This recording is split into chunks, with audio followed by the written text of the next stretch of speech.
With the year quickly ending, a lot of people are making comparisons about themselves to their old selves in the beginning of the year. They're starting to see how much they've grown and how much they improved.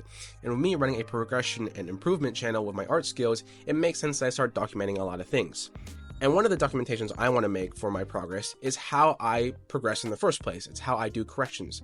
I want to make a video on my step-by-step process on how I currently correct my artwork and improve upon them every single time. And maybe this would help you guys who want to do the same exact thing and improve just as fast as I do. This is also for reference for me in the future when I eventually make another video, probably next year, where I look back and see what I've made, what I've changed, and what I've kept. So, for this video, I have a drawing that I drew originally 2 weeks ago for my 5 sketches video that I drew for a concept of a hero in that video. I drew a hero based in Philadelphia for my friend's D&D campaign, and her name was Lyra. And this past week, I've been redrawing that character over and over and over, making her better and applying corrections and changing up proposes every single time. So for this video, I'm going to go section by section, each sketch, showing you what I changed, what I kept, what I liked, and what I disliked, and also showing you how I changed it, what sources I took, and where I get my tips and information from. And one thing last to note is that all of these drawings are one day apart from each other, with the day in between being time to study, learn, and listen to tutorials trying to fix the problem in the first place. I want to first show off the original sketch. This was a sketch I drew 2 weeks ago in my 5-minute sketches video during Thanksgiving break that I drew really quickly in my friend's house. I thought it was very cool and I thought it was very solid. I was in Philadelphia, so it made sense that I want to draw a Philadelphia-based hero for my friend's hero D&D campaign. I made the weapon a mace shaped like the Liberty Bell, and I thought it made a lot of sense since it gave her a connection to the city. Overall, the sketch was very fun, but I thought it was very boring. I thought it was simple and way too simple for a hero, and I wanted it to draw in a dramatic hero pose with the weapon being swung around. Overall, my goals for the next drawing were to 1. Change the posing, and 2. Create a cool thing that the character will be doing with the weapon to make it a lot more intimidating and strong. And this is what the next sketch sought to do.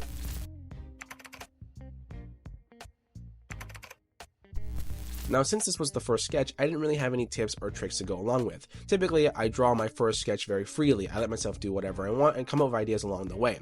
And with this first one, I kind of like some things about it. It wasn't really the best sketch I've ever drawn, but it was fine enough. I took 2 references from Pinterest, slapped into Clip Studio Paint, and went along with it, and this is what I turned out with. It's not too bad. It did solidify 2 aspects that I really wanted to keep throughout the entire sketch. One was the weapon. I wanted the weapon to be really clear and really visible throughout the whole entire thing. I thought it meant a lot to her character since it was literally the Liberty Bell from Philadelphia, and it was a creation of her weapon, which was the main thing she would use to whack around people. Second thing was the main pose. I wanted the pose to be like she was in the air kind of crashing down onto someone while swinging her giant weapon. And in the final sketch, those were 2 things that did actually stick around. With the first drawing done, it's time to look at it critically and see what I did wrong and see what I did right. Now, obviously we already know that I like the pose and I like the weapon, and those were 2 good things that I did keep throughout the entire drawing. But there were a couple things I really wanted to change right away. First thing was the movement of the drawing. If you look at the picture that you're seeing right now, the weapon has a lot of movement. It swings from behind and it goes all the way to the forefront of the picture, giving it a lot of depth, and it looks really nice. But along with that, all of the clothes are all very static. There's a lot of floppy parts within the clothing, and none of it moves with the motion. Also, the hair is extremely static, being completely down. So it kind of contradicts what I'm trying to go for, and the pose doesn't really show a lot of movement if everything else is also static. Secondly, I don't like the facial expression. Now, I like having a facial expression. It makes a lot of sense and it conveys a lot of emotion, but the problem is that to me, it doesn't look very good. In fact, I think it looks really ugly and I want to change it. I also don't like the style of it. I feel like when I drew this picture and I drew a lot of the expression, it ended up not being as anime and as manga as I want it to be, especially when a lot of my drawing style comes from anime and manga. So I want to change that in my next sketch. Lastly, I think the line art wasn't awful, but I think it was a little amateurish. I feel like it was messy and it wasn't clean. It wasn't as thin as I wanted it to be, and it had a lot of thicknesses in certain areas that I wanted to be consistent in some sort of way. And those were 2 things that I really want to keep in mind for the next drawing. So, here we go again. Before the second sketch starts, I do want to say that I didn't use anything new for this redraw. What I did the day in between was that I took the stuff that my friend says, the criticism my friend said, and I looked upon it very closely and compared it with my first drawing. I wanted to make sure that everything he said and pointed out was fixed, because it makes sense. A lot of viewers that look upon your artwork have a different set of eyes, and more often than not, they actually are correct. Even though people can't draw as good as you, they often have the same ability to look at a good piece the way you do, and they can point out things very well. So I decided to take a lot of what he said, lower the opacity of my drawing, and decided to re-sketch this second drawing on top of it while making sure that I'm using my friend's criticism as a checklist to see what I changed.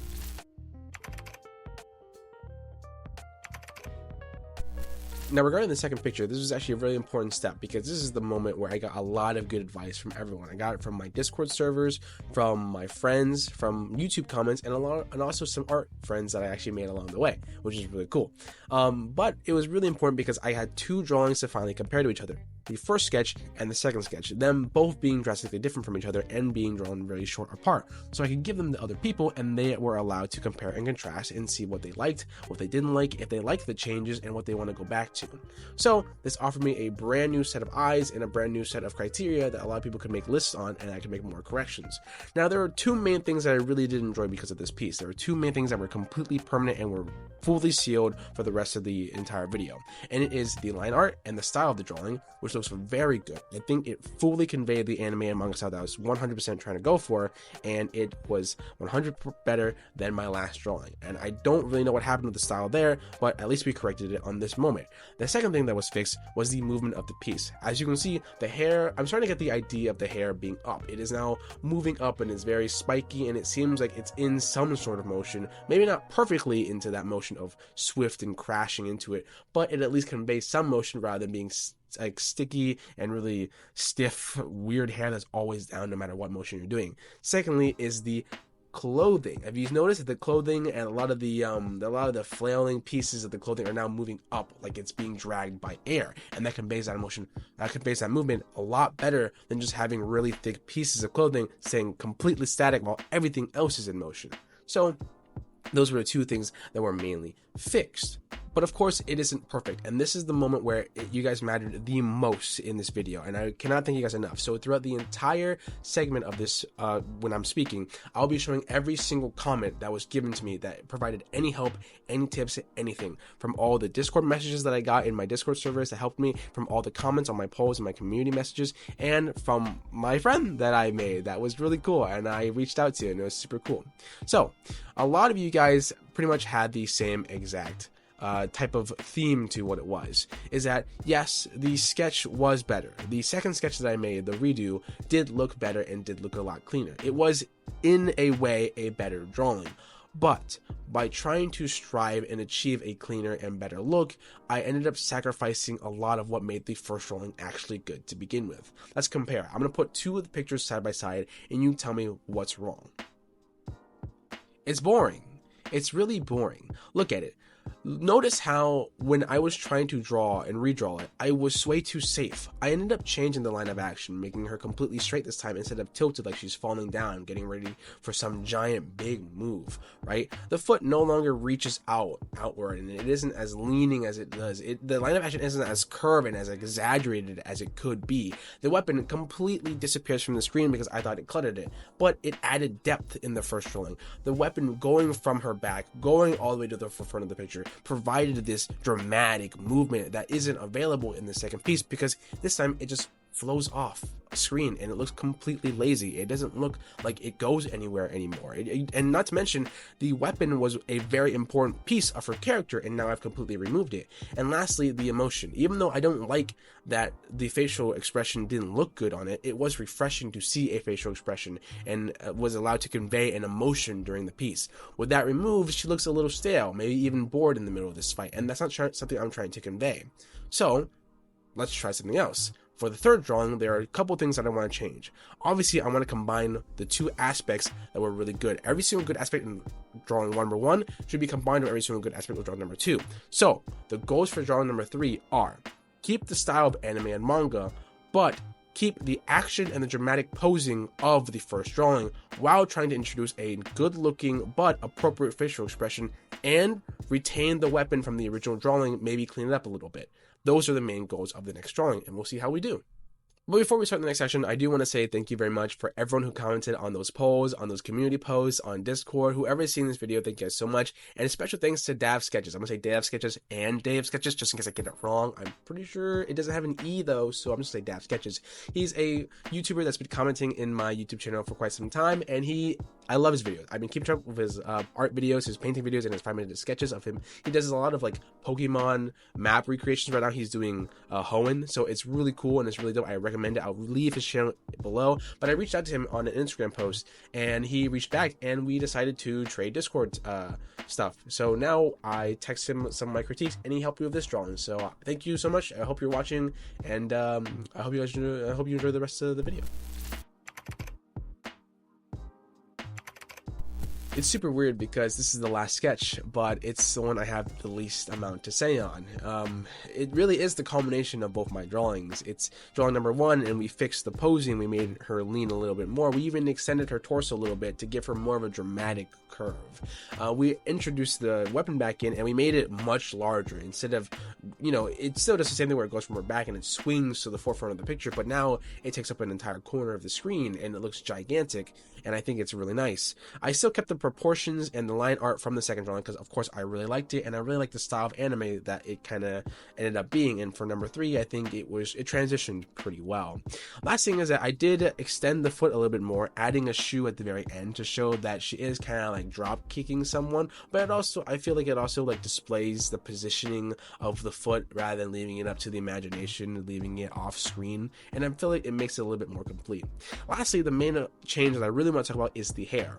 In the second drawing, I did change up the hair, showing more emotion, but it's more movement. But it's the thing that I changed the most, because in that drawing, it just kind of spiked in all directions, not really giving a specific direction that it's going in. When you're following a specific direction, the wind blows in your hair and it moves it in one certain way. It doesn't just explode your hair into all angles and all areas, So I decided to clear the hair and redraw it and give it a specific area that is going to point towards, giving the illusion that she's falling into the bottom right hand corner.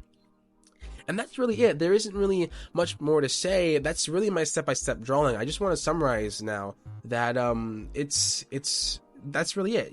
I typically draw a lot of pictures, and I draw a lot of sketches, and I find one that I particularly enjoy, and I feel like it's a concept that I can continue to evolve.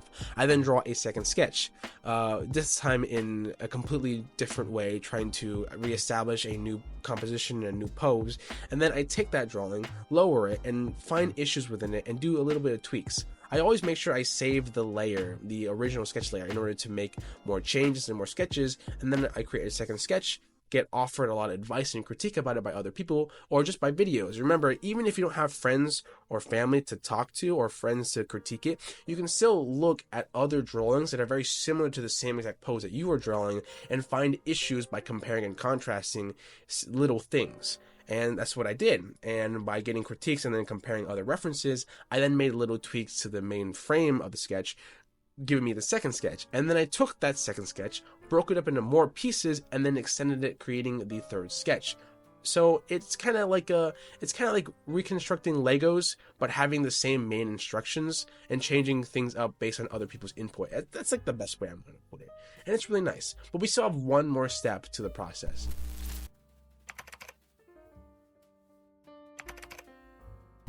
Now, for the final sketch, it's going to be a little bit different, and it's going to contradict everything I've done so far in this video. So far, I've been taking other people's advice and tips, and using them to make my drawings better. But for the final step, I want you to ignore all of that, and just do what you want to do. This final step is to add any additions that you personally like to, because when you follow everyone else's tips and advice, you can sometimes create a piece that you don't enjoy, but everyone else does. And to me, in my opinion, when I draw art, the one who should enjoy the piece the most is the one creating the art. That's my opinion, and that's what I think should happen. So to me, if I don't enjoy the piece that I draw, why did I draw it? Why did I spend so much time creating it if I never liked it? If I don't like it in the end, right? It makes no sense. So for my final step, I'm going to show you 3 different pieces. The first one is the one that you just saw. It is the original piece with all of the expression, everything, nothing's been changed. The second one is pretty much less of that. I'm removing the vein from the forehead and removing some of the wrinkles. And the last one is no expression at all and borrowing the facial expression from sketch number 2.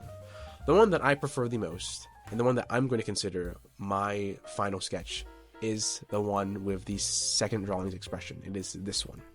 And the reason is because I don't like drawing expressions. It's not that I hate them. It's that I can't draw them well enough where I think they look good and they're in an anime manga format where they look clean and beautiful.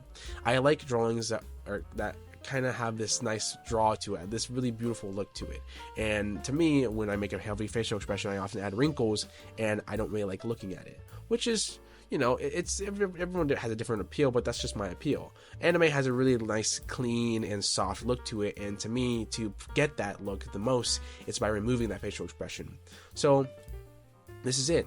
That's my final step, and I don't really have a reason for making that change. It's merely because it's what brings me the most joy whenever I look at the sketch now, and I hope you guys can accept that. But yeah, that's pretty much the end of the drawing. That's my step-by-step process. It's a lot of taking a drawing, redrawing it, getting critiqued, redrawing it. It's really just a cycle of finding a problem, finding the solution. The main thing you really need to take into account is finding the problem in the first place. Locating the problem is the hardest step because sometimes you are ignorant. I myself am totally at fault for this. Sometimes I'm oblivious to what is wrong. Sometimes I don't even know. I don't have the capability or knowledge to understand what is wrong. And a lot of people who commented on my YouTube channel, on my Discord, and even DavSketches, they're just better. Sometimes they're better artists than me, and they can locate those issues a lot faster than I can. So that's what I recommend. Just make sure you look at it critically, and also make sure you understand that there are some problems that you can't find on your own and that you need help on. And you don't have to do it with other people. Again, find other references out there that are similar to your drawing and then cross-reference them. They often can show a lot of problems and offer you solutions within those problems on a lot of your things like anatomy, style, proportions, and all that stuff. And I recommend all of it. So that's the final thing, guys. We can wrap up the video! But that's it, guys. I hope you guys enjoyed the video. It was a very long one. It's a lot longer than I typically do, but I really enjoyed the entire process. I thought it was super fun. I thought it was super cool. And I, once again, just want to thank every single person. And I'm actually going to read every single person you know. If this is the comment section for today, I'm going to read every single person who helped me out this entire time. So thank you, Nihad Morris 1402, who commented on the poll. Thank you, Day by Day Creates, for commenting on the poll. Thank you, Rain Cogme, for commenting on the poll. All of you guys gave very good critiques, and I very much enjoyed them. On my Discord, I would like to thank Melanie, Matademuth, and Atticus for helping me with your critiques, and two of you drew an entire photo to show off your tips in a lot clearer sense and gave me a lot better of an idea of what you guys wanted. I would like to thank my personal friend, I'm just gonna say the Sting because I don't really know if he wants me to say his full name, but obviously I don't think he wants me to say that. But he offered me the list that you saw in the beginning, giving a step-by-step process for the first change in the sketch. And lastly, I would love to thank DavSketches. Thank you, man, for replying to my Instagram, and thank you for replying to me on Discord, giving me all your critiques. And I hope to be able to run by ideas from you from now on. That'd be really cool. You don't have to deal with me if you don't want to, but it's nice if you want to. Anyway, hope you guys enjoyed the video. It was a blast to make. It's really long, but I really wanted to work really hard for my 1,000 subscribers special. This is what I'm going to treat it as. I want to thank you guys. Thank you a lot for 1,000 subscribers. It means a lot, and we reached it so quickly in literally 1 month time. And it was literally 2 days before the month anniversary of the creation of the channel. And it's crazy how you guys shot through it so quickly, and I could not be happier than, oh my god, I don't know how to pronounce it into words. Typically I have a script for this stuff, but I'm stuttering a little bit because I really don't know what to say. It's super crazy, but I appreciate it, and here's more to come because New Year's, just expect more stuff before the end of the New Year's, and even more stuff after New Year's. And I hope you guys have a wonderful one. Take good care.